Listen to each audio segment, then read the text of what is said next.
Hey everybody, Mr. Bruss here, and I just wanted to continue on with our lecture series on evolution. And I'm going to pull up and share this the slide presentation, and we'll just kind of talk through it and pick up where we left off last time. So just going to share this quickly here, move this over to here. Oops. That's not what I want to do. I don't want to share. I mean, I kind of do. I want to present. Here we go. Okay, so last time when we started this evolution unit, we were trying to get at how old is the Earth, right? And I thought a good place to start with how old is the Earth is something very tangible that we can see in years. And that is counting the rings of trees. So each year a tree grows by the nature of the difference between early season growth and late season growth, these rings develop. And it's pretty well accepted by scientists that that happens. Those rings are formed once per year. And there are certain locations where that's not true, like near the equator when the growing season is almost the entire time, these rings don't seem to form. Other places, types of trees might form a ring every 2 years or half a year. But the scientists that are measuring this to try to date the Earth are using trees that are well established, produce one ring per year. And we learned about this process of dendrochronology, where the rings, the order of the rings form sort of a signature, and you can trace that back and kind of connect it together. And in multiple locations, in 2 locations, scientists have been able to track back in the rings of trees, this sort of daisy chain approach, over 10,000 years. So simply by counting rings on trees, we're able to date the Earth back 10,000 years. So the question then is, the trees get us pretty far back, but can we go back farther? Can we understand, can we have some metric of how old the Earth is that dates farther than 10,000 years? And actually we can. We just need to understand a little bit about atoms and radioactive decay. And that's going to be our initial focus today. So here we're looking at the atomic elements that make up everything on Earth. And most of us have probably seen some depiction of this periodic table of the elements. But at this point of our education, we might not know a lot about this. And when you get into chemistry or physical chemistry, you're going to really dive into this table and understand the features of it and what this means. But some of you might recognize hydrogen, helium, carbon, oxygen. These are elements that make up everything around us that you've heard of: gold, mercury. So this is sort of the organization of what makes up our Earth. And one thing we're going to dive in, just the beginning of this, is that helium, this element, is an atom. And atoms are made up of really 3 components that we need to understand right now. They're made up of protons, indicated in red by this positive sign here. They're also made up of neutrons that are these blue, represented by these blue balls here. And the protons and the neutrons make up what's called the nucleus of the atom, the center of the atom. And orbiting, for simplicity's sake, we're just going to use a simple model of the atom. So orbiting the nucleus are these very light electrons. And the way that the periodic table of elements is organized is by these numbers here. So you can see that helium is number 2, hydrogen is number 1, carbon is number 6, and it just goes on like that. And what that number indicates is the number of protons that are in the atom. And this number down here, if you round it up, that is the total number of protons and neutrons that are in the atom. So this is helium. And when we say helium, we mean the element that has 2 protons. Okay, I'm going to back this up. If the element had 3 protons, it can no longer be helium. We call that lithium. If the element has 6 protons, it's carbon. So the number of protons defines what atom it is. And so helium has 2 protons. As we'll see, the number of neutrons can change. And we'll talk a little bit more about that. But right now, I want to focus on this part right here that shows that helium has 2 protons. That defines this atom as helium. And we're going to learn a little bit that the mass, like if you have a bunch of gold, it has weight. And that weight comes from a whole bunch of gold atoms. And the weight is the protons and neutrons have mass, and these electrons are very, very light. So sort of the mass, the weight of the atom comes from the protons and neutrons. So we're going to move on to carbon in just a sec, but I want to go through our first piece of our lecture guide here, which I have in Notability. And let's just define what we're talking about with atoms. And again, this is maybe new to biology, but by the time you're done and you learned some chemistry, this is going to be very obvious to you. So on here, in addition to my lecture, there's a number of different great videos here that describe what we're going to be going through here. And this introduction to the atoms one would answer some of the questions here. So here we go. We have our atom of helium, and I see that there is 1, 2 protons in this atom of helium.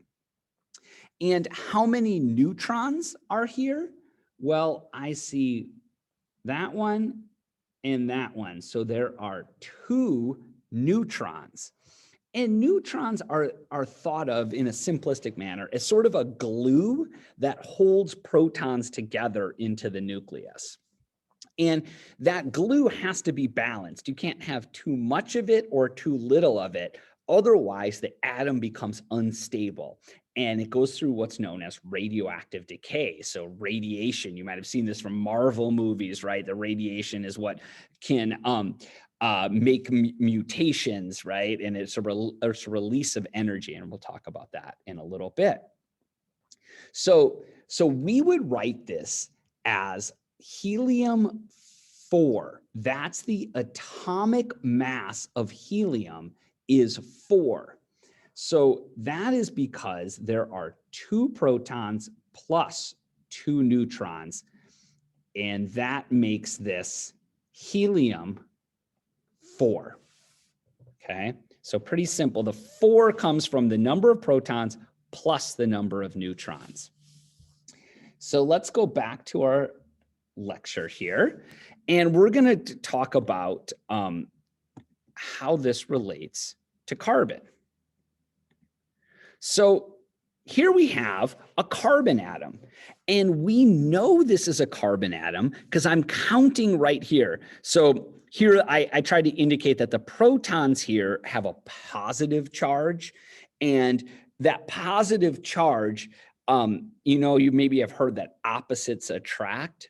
Electrons have a negative charge, and the positive charge of the proton sort of attracts the electrons, and they end up orbiting the nucleus instead of flying off. Kind of like the gravity of the sun kind of keeps the planets orbiting.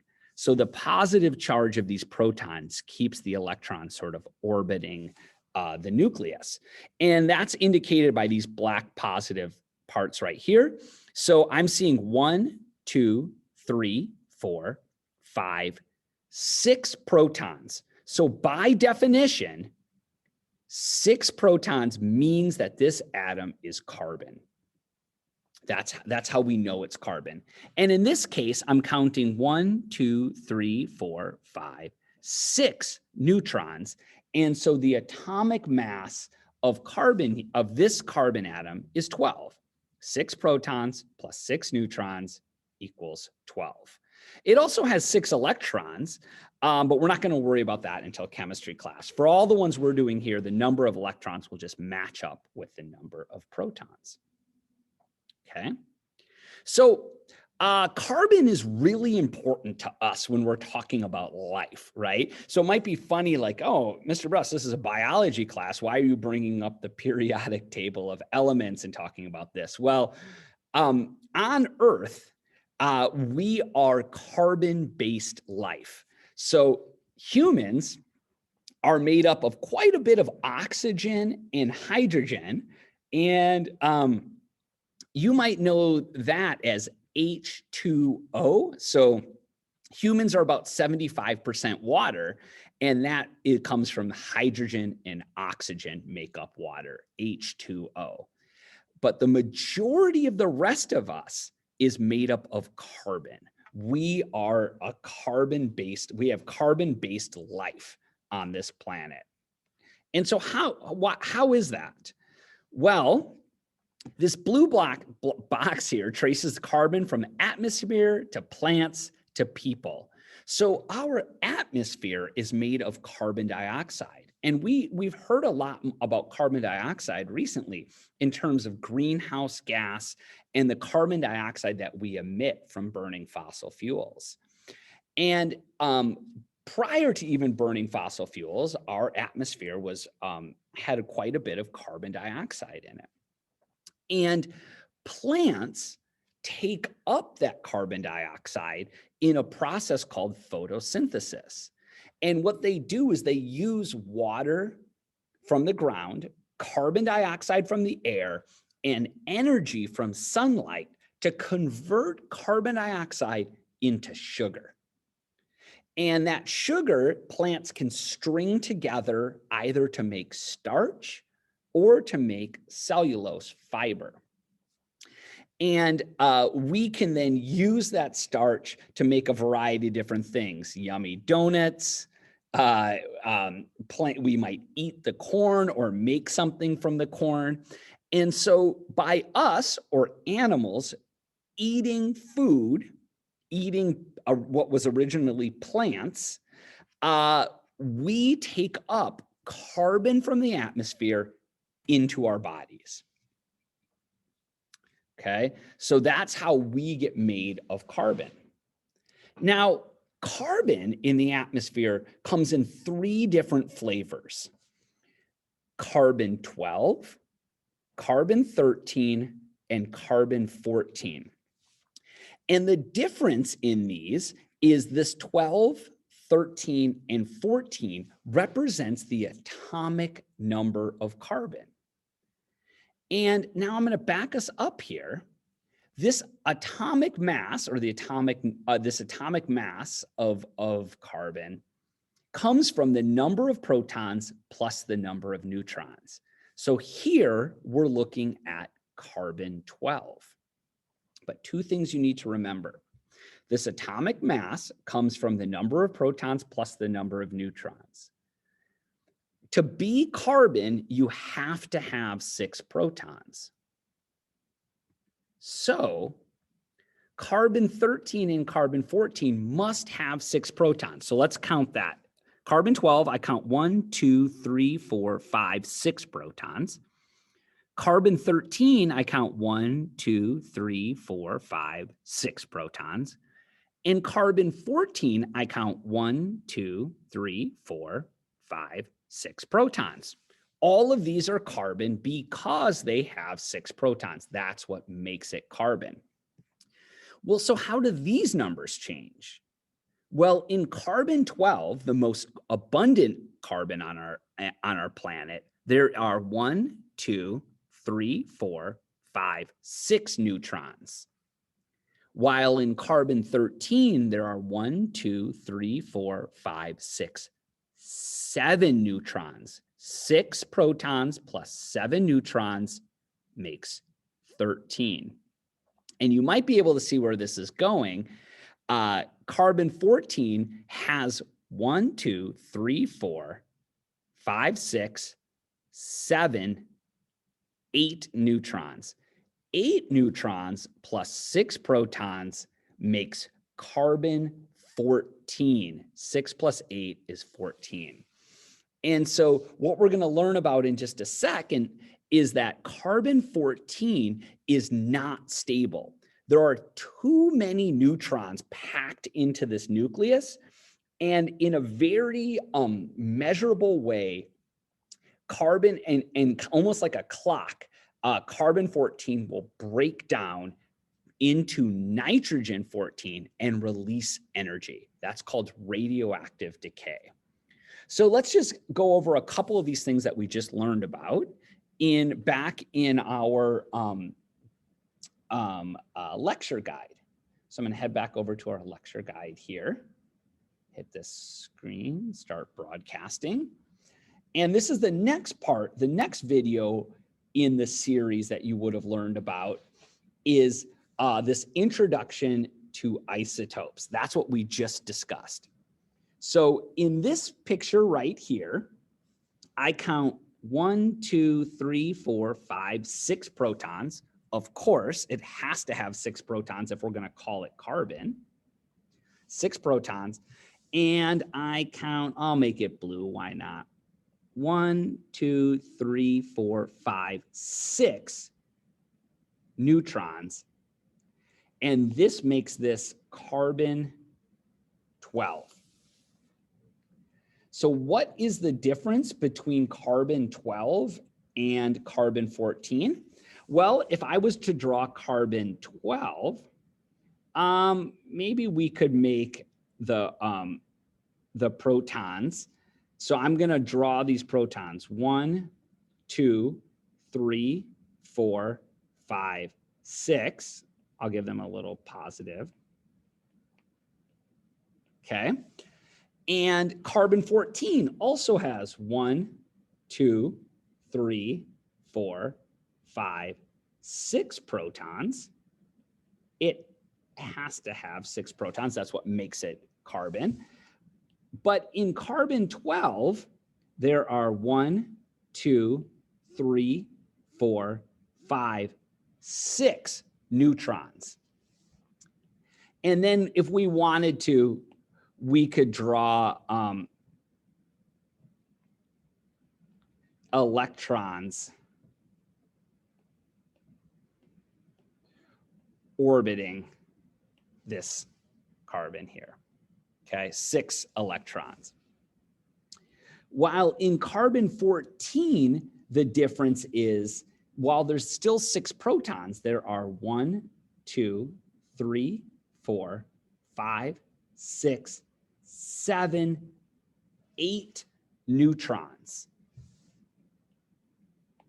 And again, if you wanted to, you could draw, once again, the 6 electrons that are orbiting carbon-14. Okay. So now let's get at how we've got our basics. Now, how does this tell us about the age of the Earth? Okay. So it's back here, share here. So radioactive carbon-14 is constantly being produced in the atmosphere. This is maybe beyond what we need to know, but radiation from the sun hits nitrogen-14 and constantly produces a small amount of carbon-14 all of the time. And some of you might know that the most abundant gas in our atmosphere is nitrogen. So there is a ton of nitrogen in which this carbon-14 can be produced. But only a small amount of all of the carbon,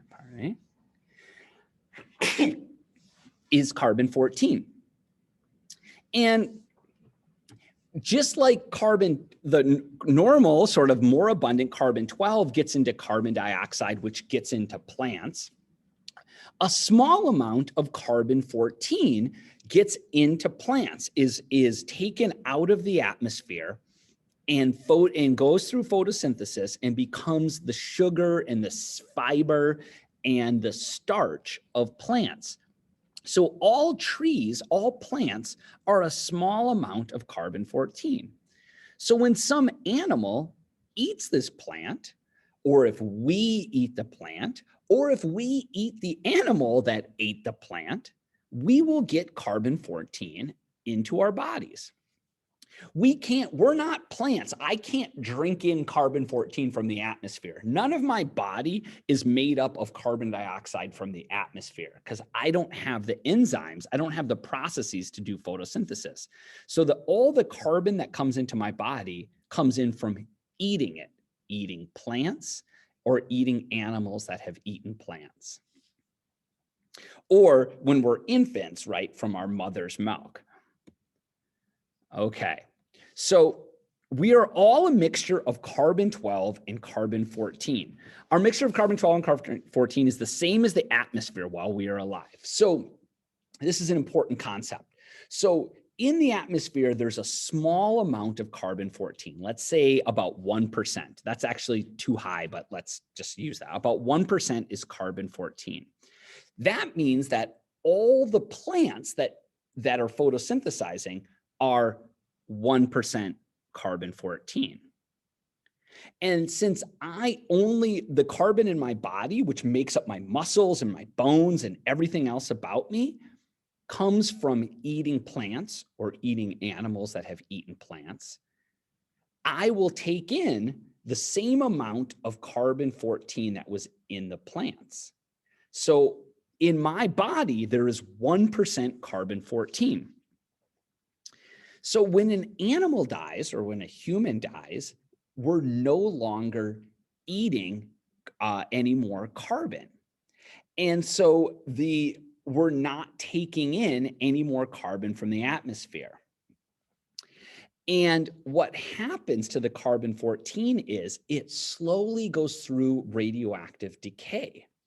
And since I'm not taking in any new carbon, over time, my body starts losing carbon-14. The carbon-12 doesn't change. It stays in my body as long as, my body's not decomposing, but that ratio now changes. I start losing carbon-14 the longer that some animal has been dead. And the amount of carbon-14 that's left tells you about how long ago that organism died. Very creative use of chemistry by a chemist named Willard Libby. Discovered this in the 1940s, 1950s. Okay, so here's an example. And what we know is that what Dr. Libby discovered and carefully measured and has been confirmed by many others after is that half of the carbon-14 that's in an organism will radioactively decay. It'll be gone every 5,730 years. So if you dig up some old bones from an animal and you sample through careful machines how much carbon-14 is left of what you would expect to normally have been there, and if half of it is gone, that animal died 5,730 years ago. And if you cut that in half, so if 50% now becomes 25%, if 1/4 is left, that animal, that thing has been dead for 11,000 years. If you cut this in half again, you're now at 12.5% of the original amount of carbon-14. You know that animal's been dead for 17,000 years. So the question for you then is, how much of the original C14 will be left after 22,920 years? And the answer is that's one more what's called half-life. So do you see at death, 5,730 years later, That's a difference of 5,730 here. Here's another difference of 5,730 years. Here's another difference of 5,730 years. And then between 17,190 and 22,920, that's another 5,730 years. And half of this amount of carbon-14 will have decayed and left. So there'll be about 6.25% of the original carbon-14 will be left after 22,920 years.